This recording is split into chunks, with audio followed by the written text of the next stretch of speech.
সন্ধ্যাবেলা মানেই চায়ের সাথে একটু চাই। রোজকার চপ সিঙ্গারা ছেড়ে আজ আমরা বানাবো সম্পূর্ণ অন্যরকম একটি স্ন্যাক্স। এঁচড়কে তো আমরা গাছপাটা বলে চিনি, কিন্তু আজ এই এঁচড় দিয়েই তৈরি হবে জিভে জলানো ক্রিস্পি এঁচড়ের কুরকুরে। এঁচড়কে সাধারণত আমরা ডালনা বা কালিয়াতেই বেশি চিনি, কিন্তু এর কুরকুরে রূপটি এক কথায় অনবদ্য।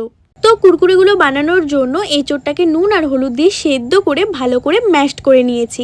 এরপর তার মধ্যে দেব নুন, কাঁচা লঙ্কা কুচি, কালো জিরে, স্বাদমতো চিনি, বেসন, চালের গুঁড়ো, লঙ্কা গুঁড়ো, হলুদ, অল্প খাওয়া সোডা, সাদা তেল আর গ্রেট করা আদা দিয়ে সব কিছুকে একসাথে চটকে মেখে নিতে হবে।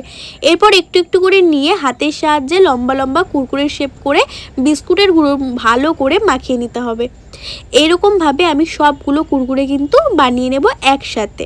তারপর কড়াইয়ের মধ্যে গরম করব সাদা তেলে এগুলোকে আমি ভাজবো, ডিপ ফ্রাই করব। বেশি করে সাদা তেল দিতে হবে। তো এখানে দেখো সব কুরকুরেগুলো আমার রেডি হয়ে গেছে।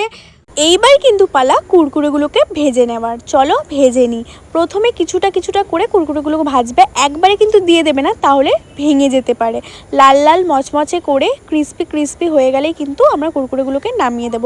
এরকম করে আমি সবগুলো কুরকুরে একসাথে ভেজে নিয়েছি আর লাস্টে সার্ভ করেছি চাট মশলার বিট নুন ছিটিয়ে। এটা যে এত অসম্ভব সুন্দর লাগে খেতে, তোমরা কিন্তু না বানিয়ে খেলে বুঝতেই পারবে না।